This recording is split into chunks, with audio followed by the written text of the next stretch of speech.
National legal services authority और state legal services authority के निर्देशों के अनुसार 11 जुलाई को आयोजित नेशनल बिग लोक अदालत में पूरे जिले में कुल 74,056 मामलों का निपटारा किया गया है और संबंधित पक्षों को 43,28,36,872 रुपए का मुआवजा दिया गया।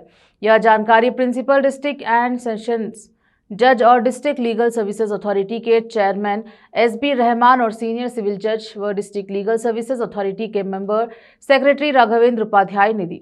उन्होंने मंगलवार को शहर में डिस्ट्रिक्ट लीगल सर्विसेज अथॉरिटी के ऑफिस हॉल में आयोजित एक संयुक्त प्रेस कॉन्फ्रेंस में ये बात कही। इसमें जिले की सभी अदालतों में लंबित 9,416 मामलों का समाधान किया गया और 13,57,57,791 रुपए का निपटारा हुआ। साथ ही 64,640 प्री लिटिगेशन मामले मुकदमों से पहले के मामलों का निपटारा किया गया और पक्षों को 29,70,89,081 रुपए दिए गए। इसके अलावा वरिष्ठ नागरिकों के 10 मामलों का समाधान किया गया।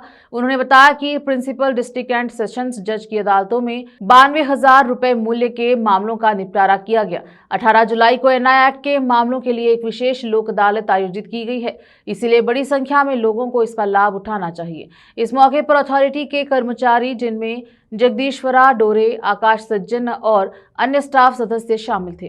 कैमरामैन पपुराज का कवरेज। ನಮಗೆಲ್ಲ ಗೊತ್ತಿರುವ ಹಾಗೆ ಮೊನ್ನೆ ಶನಿವಾರ ಅಂದರೆ 11/7/2026 ನಾವು ರಾಷ್ಟ್ರೀಯ ಲೋಕ ಅದಾಲತನ್ನು ನಮ್ಮ ನ್ಯಾಯಾಲಯದಲ್ಲಿ ಅಂದರೆ ಒಟ್ಟಾರೆ ಇಡೀ ಜಿಲ್ಲೆಯಲ್ಲಿ ಮಾಡಿದ್ವಿ.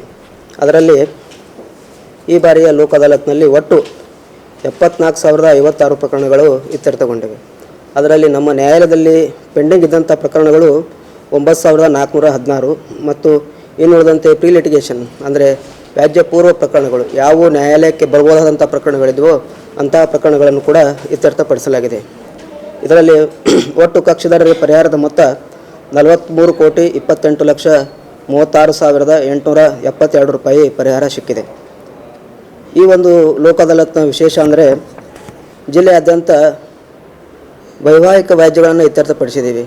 ಅಂದರೆ ಬಹಳ ದಿನಗಳಿಂದ ಜೀವನಾಂಶ ಕೋರಿ ಒಂದು ಕೇಸ್ ಹಾಕಿರ್ಬೋದು, ಡೈವರ್ಸ್ ಹಾಕಿರ್ಬೋದು, ರೆಸ್ಟಿಟ್ಯೂಷನ್ ಆಫ್ ಕಾಂಜುಗಲ್ ರೈಟ್ಸ್ ಹಾಕಿರ್ಬೋದು. ಅಂತಹ ಪ್ರಕರಣಗಳಲ್ಲಿ ಅವರಿಬ್ಬರನ್ನು ಮನವನ್ನು ಒಲಿಸಿ ಅವರ ಮನಪ್ರವರ್ತನೆ ಮಾಡಿ 8 ದಂಪತಿಗಳನ್ನು ಜೋಡಿ ಮಾಡಿ ಮನೆಗೆ ಕಳಿಸಲಾಗಿದೆ. ಅದೇ ರೀತಿಯಾಗಿ 11 ಹಳೆಯ ಪ್ರಕರಣಗಳು ಅಂದರೆ 5 ವರ್ಷಕ್ಕಿಂತಲೂ ಹೆಚ್ಚಿನ ಸ್ಥಳದಿಂದ ನಮ್ಮ ನ್ಯಾಯಾಲಯದಿದ್ದಂಥ ಪ್ರಕರಣಗಳನ್ನು ಇತ್ಯರ್ಥಪಡಿಸಲಾಗಿದೆ. 10 ಹಿರಿಯ ನಾಗರಿಕರಿಗೆ ಸಂಬಂಧಪಟ್ಟಂಥ ಪ್ರಕರಣಗಳನ್ನು ಇತ್ಯರ್ಥಪಡಿಸಲಾಗಿದೆ. ಅದೇ ರೀತಿಯಾಗಿ ನಮ್ಮ ಪ್ರಧಾನ ಜಿಲ್ಲಾ ಮತ್ತು ಸತ್ರ ನ್ಯಾಯಾಧೀಶ ನ್ಯಾಯಾಲಯದಲ್ಲಿ ಒಂದು ಎಕ್ಸಿಕ್ಯೂಷನ್ ಪಿಟಿಷನಲ್ಲಿ 92,01,000 ಪ್ರಕರಣ ಇತ್ಯರ್ಥಪಡಿಸಲಾಗಿದೆ. ಈ ರೀತಿಯಾಗಿ ನಾವು ಈ ಜಿಲ್ಲೆಯಾದ್ಯಂತ ಒಂದು ಲೋಕ ಅದಾಲತ್ನಲ್ಲಿ ಯಶಸ್ವಿಯಾಗಿದ್ದೀವಿ ಅಂತ ಹೇಳಲಿಕ್ಕೆ ಇಚ್ಛೆಪಡ್ತೀನಿ. ಇದರಲ್ಲಿ ತಮ್ಮ ಪಾತ್ರ ಬಹಳ ಮುಖ್ಯವಾದದ್ದು. ಯಾಕಂದರೆ ಜನರಿಗೆ ಇದರ ಬಗ್ಗೆ ಅವೇರ್ನೆಸ್ ಮೂಡಿಸೋದಕ್ಕೆ ತಮ್ಮ ಒಂದು ಸಹಕಾರ ಇತ್ತು. ಅದೇ ರೀತಿಯಾಗಿ ಪ್ರಕರಣ ಇತ್ಯರ್ಥಪಡಿಸೋಕ್ಕೆ ನಮ್ಮ ನ್ಯಾಯಾಧೀಶರು ಮತ್ತು ವಕೀಲರ ಸಹಕಾರವೂ ಕೂಡ ಬಹಳ ಮುಖ್ಯವಾಗಿತ್ತು. ಇದೇ ರೀತಿಯಾಗಿ ನಾವು ಇದೇ ತಿಂಗಳಿನಲ್ಲಿ ಅಂದರೆ ಬರುವ ಶನಿವಾರ 18/7/2026 ಎನ್ಐ ಆ್ಯಕ್ಟ್ಗೆ ಸಂಬಂಧಪಟ್ಟಂತಹ ಪ್ರಕರಣಗಳನ್ನು ಲೋಕ ಅದಾಲತ್ನಲ್ಲಿ ರಾಜಿ ಮಾಡಿಸುವ ಮೂಲಕ ಇತ್ಯರ್ಥಪಡಿಸಲಿಕ್ಕೆ ನಾವು ಒಂದು ಕಾರ್ಯಕ್ರಮವನ್ನು ಹಮ್ಮಿಕೊಂಡಿದ್ದೀವಿ.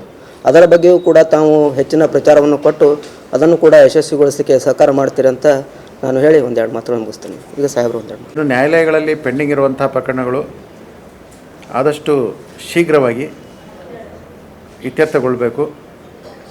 ಜನರಿಗೆ ನೆಮ್ಮದಿಯ ಜೀವನ ಕೊಡಬೇಕನ್ನೋದೇ ಈ ಲೋಕ ಅದಾಲತ್ನ ಉದ್ದೇಶ. ನಿಮಗೆಲ್ಲರಿಗೂ ಗೊತ್ತಿದೆ,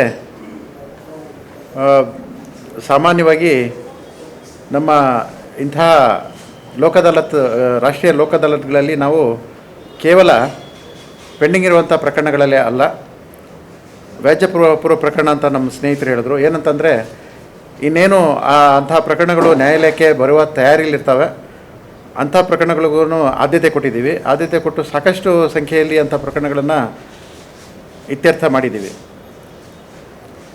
ನಿಮಗೆಲ್ಲರಿಗೂ ಗೊತ್ತಿದೆ, ಎಲ್ಲ ನ್ಯಾಯಾಲಯಗಳಲ್ಲಿ ಈ ಪ್ರಮುಖವಾಗಿ ನಮ್ಮ JMFC ನಿಮ್ಗೆ ಗೊತ್ತು, ಜುಡಿಷಿಯಲ್ ಮ್ಯಾಜಿಸ್ಟ್ರೇಟ್ ಫಸ್ಟ್ ಕ್ಲಾಸ್ ಅಥವಾ ಸಿವಿಲ್ ನ್ಯಾಯಾಲಯ. ಯಾಕಂದರೆ ಪ್ರಥಮ ಹಂತದ ನ್ಯಾಯಾಲಯಗಳಲ್ಲಿ ಹೆಚ್ಚಿನ ಪ್ರಕರಣಗಳು ಇರುವಂತಹದ್ದು ಈ ಚೆಕ್ ಬೌನ್ಸ್ ಪ್ರಕರಣಗಳು. ನಿಮಗೆಲ್ಲರಿಗೂ ಗೊತ್ತಿದೆ, ಚೆಕ್ ಬೌನ್ಸ್ ಪ್ರಕರಣಗಳು ಭಾಳಷ್ಟು ಪ್ರಕರಣಗಳು ಅಪ್ ಟು ಸುಪ್ರೀಂ ಕೋರ್ಟೆಲ್ಲ ಹೋಗಿದ್ದಾವೆ. ಉದಾಹರಣೆಗೆ ಹೇಳ್ಬೇಕಂತಂದರೆ, ನಾನು ಮತ್ತು ನನ್ನ ಸ್ನೇಹಿತರು ಹೋದ ವಾರ ಒಂದು ಸುಪ್ರೀಂ ಕೋರ್ಟಿಂದ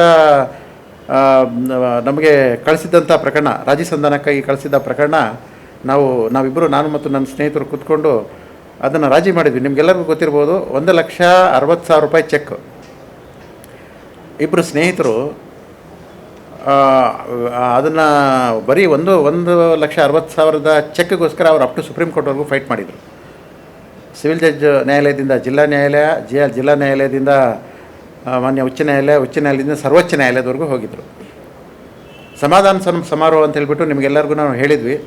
ಸಮಾಧಾನ ಸಮಾರೋಹ ಅಂತ ಹೇಳ್ಬಿಟ್ಟು ಆಗಸ್ಟ್ ತಿಂಗಳಲ್ಲಿ ಮಾನ್ಯ ಸರ್ವೋಚ್ಚ ನ್ಯಾಯಾಲಯದಲ್ಲಿ ಕೂಡ ಈ ಸರ್ವೋಚ್ಚ ನ್ಯಾಯಾಲಯದ ಮುಂದೆ ಪೆಂಡಿಂಗ್ ಇರುವಂಥ ಪ್ರಕರಣಕ್ಕೆ ಸಹ ಲೋಕ ಅದಾಲತ್ ಹಮ್ಮಿಕೊಂಡಿದೆ. ಆ ಪ್ರಕರಣಗಳಲ್ಲಿ ರಾಜಿ ಸಂಧಾನ ಮಾತುಕತೆ ಮಾಡೋದಕ್ಕೆ ನಮಗೆಲ್ಲ ಜವಾಬ್ದಾರಿ ವಹಿಸಿದ್ದಾರೆ. ಅಂತಹ ಪ್ರಕರಣದಲ್ಲಿ ನಾವು ಚರ್ಚೆ ಮಾಡಿದಾಗ ಅವ್ರನ್ನೆಲ್ಲ ಇಬ್ಬರು ಸ್ನೇಹಿತರನ್ನ ಕರೆಸಿ ನಾವು ಅವ್ರಿಗೆ ಈ ಪ್ರಕರಣ ಇತ್ಯರ್ಥ ಮಾಡ್ಕೋಬೇಕಂತ ಉತ್ಸಾಹ ಕೊಟ್ಟಾಗ, ನಿಮಗೆಲ್ಲರಿಗೂ ಗೊತ್ತು, ಅಷ್ಟೊಂದು ವರ್ಷ ಅವರು ವ್ಯಾಜ್ಯವಾಡಿ ಚೆಕ್ ಅಮೌಂಟ್ ಇದ್ದಿದ್ದೆ 1,60,000 ರೂಪಾಯಿ. ನಮ್ಮ ಮಾತಿಗೆ ಬೆಲೆ ಕೊಟ್ಟು ನಾವು ಅವ್ರಿಗೆ ರಿಕ್ವೆಸ್ಟ್ ಮಾಡಿದ್ದಕ್ಕೆ ಕಾನ್ಸಿಕ್ವೆನ್ಸಸ್ಸು ಎಲ್ಲವನ್ನೂ ಪ್ರತಿಯೊಂದು ಹೇಳಿದ್ದಕ್ಕೆ ಅವರು 1,10,000ಕ್ಕೆ ರಾಜಿ ಮಾಡಿಕೊಂಡು ಇಬ್ಬರಿಗೂ ನಾವು ಶೇಕ್ ಹ್ಯಾಂಡ್ ಮಾಡಿಸಿ ಒಬ್ರಿಗೊಬ್ರಿಗೂ ಅಪ್ಕೊಂಡು ಅವರು ಸಂತೋಷವಾಗಿ ಇಲ್ಲಿಂದ ಹೋಗೋ ರೀತಿ ಮಾಡಿದ್ವಿ. ಇದೇ ರೀತಿ ನಮ್ಮ ಪ್ರಯತ್ನ ಮುಂದುವರಿತಾ ಇದೆ. ನಿಮ್ಮೆಲ್ಲರ ಸಹಕಾರ ಇರಲಿ. ಅದೇ ರೀತಿ ನಮ್ಮ ಸ್ನೇಹಿತರು ಹೇಳೋದು 18ನೇ ತಾರೀಕು NIAಗೋಸ್ಕರ ಸ್ಪೆಷಲ್ ಲೋಕ ಅದಾಲತ್ ಮಾಡ್ತಾಯಿದ್ವಿ.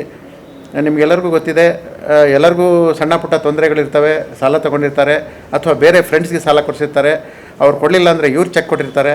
ಇಂತಹ ಸಂದರ್ಭಗಳಲ್ಲಿ NIA ಕೇಸ್ಗಳು ರಿಜಿಸ್ಟರ್ ಆಗಿರ್ತವೆ. ಇದು ನಾವು ಮನಸ್ಸು ಮಾಡಿದ್ರೆ ಭಾಳ ಸಣ್ಣ ಪುಟ್ಟ ಪ್ರಕರಣ. ಅದು ಮನಸ್ಸು ಮಾಡಲಿಲ್ಲ ಅಂದರೆ ಏನಾಗುತ್ತಂತಂದರೆ ನಿಮ್ಗೆ ಹೇಳಿದ ಪ್ರಕಾರ ಸುಪ್ರೀಂ ಕೋರ್ಟ್ವರೆಗೂ ಹೋಗ್ತದೆ. ಆ ಕಾರಣದಿಂದ ನೀವು ದಯಮಾಡಿ 18ನೇ ತಾರೀಕು ಏನು NIA ಗೆ ವಿಶೇಷವಾದ ಲೋಕ ಅದಾಲತ್ ನಾವು ಹಮ್ಮಿಕೊಂಡಿದ್ದೀವಿ, ಸಾಕಷ್ಟು ಪ್ರಚಾರ ಕೊಡಬೇಕು. ಇದರಲ್ಲಿ ನಾವು ಇಂತಹ NIA ಪ್ರಕರಣಗಳನ್ನು ಸಾಕಷ್ಟು ಇತ್ಯರ್ಥ ಮಾಡಬೇಕು ಅಂತ ನಮ್ಮ ಉದ್ದೇಶ ಇದೆ.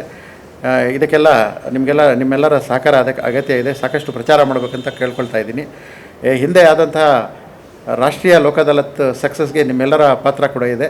ಯಾಕಂತಂದರೆ ನೀವು ನಮಗೆ ಕೈ ಜೋಡಿಸಲಿಲ್ಲ ಅಂದರೆ, ಜನರಿಗೆ ಪ್ರಚಾರ ಮಾಡಲಿಲ್ಲ ಅಂತಂದರೆ ಉಪಯೋಗ ಆಗೋದು ಭಾಳ ಕಷ್ಟ. ಆ ಕಾರಣದಿಂದ ಈ ಹಿಂದೆ ಆದಂಥ ಲೋಕ ಅದಾಲತ್ ಸಕ್ಸಸ್ಗೆ ನಿಮಗೆಲ್ಲ ನಮ್ಮ ಜಿಲ್ಲಾ ಕಾನೂನು ಸೇವಾ ಪ್ರಾಧಿಕಾರದಿಂದ ಧನ್ಯವಾದಗಳನ್ನು ತಿಳಿಸ್ತಾ, ಈ ಮುಂದೆ ಬರ್ತಾ ಇರುವಂಥ 18ನೇ ತಾರೀಕು ಲೋಕ ಅದಾಲತ್ ಕೂಡ ಹೆಚ್ಚಿನ ಪ್ರಚಾರ ಕೊಡಬೇಕಂತ ನಿಮ್ಮೆಲ್ಲರನ್ನ ನಮ್ಮ जिला कानून सेवेಗಳ प्राधिकार वतीಯಿಂದ ಕೇಳ್ಕೊಳ್ತೀನಿ। देश विदेश और स्थानीय समाचारों के लिए KP News Info 7 को लाइक एंड सब्सक्राइब जरूर करें। धन्यवाद।